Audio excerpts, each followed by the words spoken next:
When the call to battle is sounded, it is unwise to determine who may fight for you based on the distribution of genes and fleshy bits. With strength, skill, and intellect, these women did not need to prove that they were stronger than any men, they just simply displayed what strength they had, and the results spoke for themselves. These are the top 10 most powerful women warriors in history.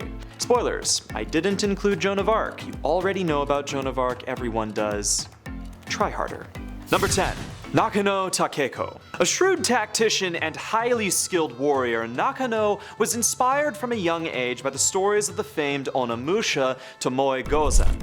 Initially working to teach royal women how to use the naginata, a pole weapon that resembles a cross between a sword and a spear, Nakano would be embroiled within the Boshin War. This civil war saw the Tokugawa shogunate clash with imperial forces. Now, siding with the Tokugawa, she armed herself with a white weapon and gathered a group of women to fight alongside her. This group was dubbed the Joshitai, fighting independently from the main army due to discriminatory rules set by the officials. Famously, at a skirmish at Yanagi Bridge, the Joshitai faced down a squad of imperial troops who, when seeing that their enemies were women, were ordered not to shoot. This brilliant idea was followed up by Nakano easily dispatching between 5 and 6 soldiers single-handedly, the rest of the Joshitai dealing massive damage to the force. Number 9. Lady Trieu. In 226, when Sun Quan sent soldiers to take control of the Jiaoji region, he couldn't have possibly predicted what he'd end up running into. Organizing a rebellion, Lady Trieu gathered 1,000 followers with the goal of revolution. When her brother attempted to prevent her from doing this, Lady Trieu said the coolest thing I've ever heard from a human being. "I'd like to ride storms, kill orcas in the open sea, drive out the aggressors, conquer the country, undo the ties of serfdom, and never bend my back to be the concubine of whatever man."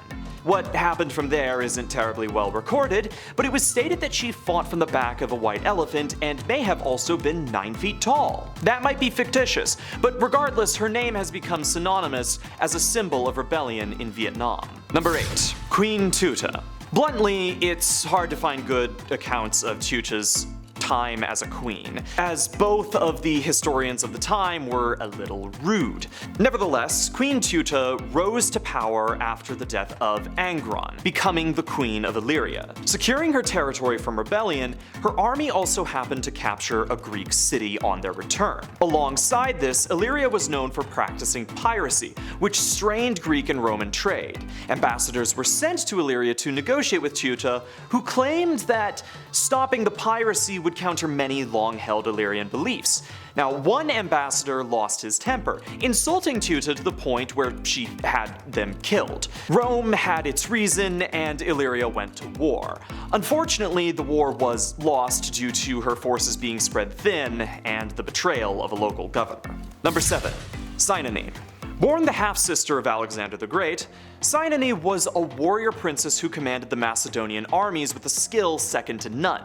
She was recorded defeating an Illyrian queen and army, as well as the remnants of her half-brother's forces led by Alcitas. What little there is that is known of her reign, it is known that she plotted to marry her daughter to Philip Arrhidaeus, surrendering herself to Alcetus in order to delay the oncoming troops while her daughter was wed. Alcetus executed her, but she was so respected by his troops, who had the ones who, had been her enemy, that they rioted against their commander, which fulfilled Cynane's final wishes. Her daughter, Eurydice, would become another famed warrior queen and be buried next to her mother.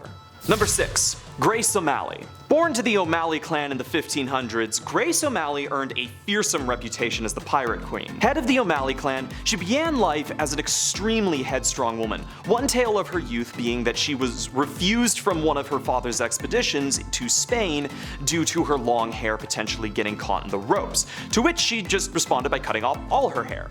She defeated clans Joyce and McMahon and became a menace to England, famed for meeting Queen Elizabeth I to negotiate the the release of her captured sons.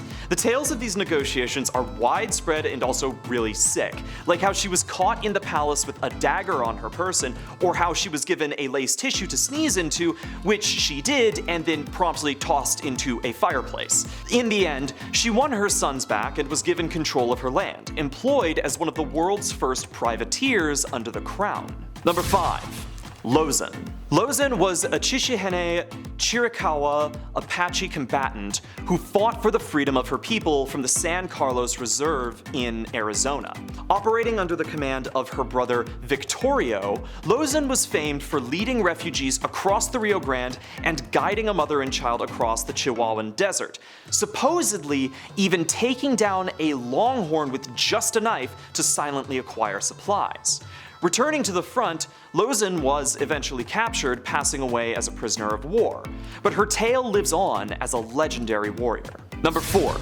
Boudica. Upon the death of Iceni king Prasutagus, he issued a will that proclaimed both of his daughters and the Emperor Nero to be his heirs. His will was ignored by the Romans, and the kingdom was subsumed by the Britannian province, Roman soldiers sent to ensure its delivery into Nero's hands. What happened from there was an utterly vile razing of Iceni lands. Prasutagus' wife Boudica and his daughters were tortured and their people massacred. Boudica, incensed with the desperation of revenge, organized an uprising and led an army of Iceni warriors to regain their liberty. They responded to the brutalities committed against them in kind, ensuring that even if they did not win, then the Romans would at least understand the grave error they'd made in taking their land. Number 3. Fu Hao. One of the strongest generals in Chinese history, Fu Hao worked as both a priest and a warrior. She married into Wu Ding's household and worked her way up the ranks, making her way to the position of second queen. From there, she engaged in military activities and rituals, overseeing numerous campaigns in the name of the Shang dynasty. She is also credited with the earliest known usage of the ambush tactic in Chinese history. While exceptional from current knowledge of this period, it should be noted that the Shang dynasty frequently employed women as soldiers within their armies. Even so, her achievements were so great that on her passing, Fu Hao was buried with 130 weapons, along with several human sacrifices and a massive amount of jade and other assorted objects. Number 2. Zenobia.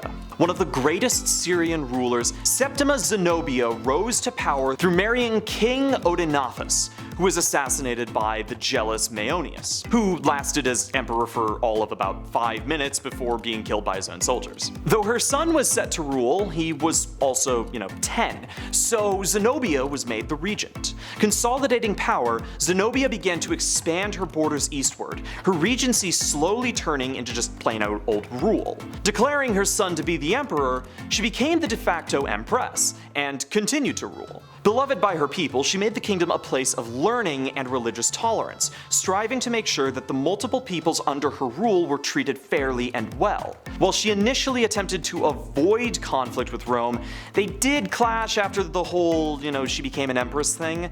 The result did end up in Zenobia's loss, and she was captured by the Romans, who apparently spared her, and accounts from what happened then are sketchy at best. We may not know what exactly happened, but the empire she made was certainly one to remember. Number 1. Nzinga. Queen of the Mbundu kingdoms in the land of Angola, Nzinga initially began her career in politics as an ambassador to the Portuguese, whom the Mbundu were constantly at war with. When her father passed, her brother Mbandi came to power, attempting to consolidate his strength and continue warring with the Portuguese. He used his sister as a diplomat to attempt for peace. However, the Portuguese demeaned and belittled her, furnishing their rooms with chairs for themselves and a floor mat for her. Undaunted, Nzinga had her attendant form her chair and spoke with the diplomats eye to eye, securing a peace treaty. This was short-lived, however, and Mbandi eventually had to abdicate the throne to her. From there, she led a war against the Portuguese and the Mbangolans, taking the Matamba lands and growing her forces through a mixture of carefully plotted and ingenious exploitations of cultural rules and rights. She warred with Portugal for 25 years, wearing down their forces until peace talks began, aided by the Portuguese stirring conflict with Spain. Nzinga would then begin to tentatively integrate Christianity into her kingdom, and strove to ensure that no wars of succession would occur after her passing. Thank you for watching. Please remember to like and subscribe, and have a good one.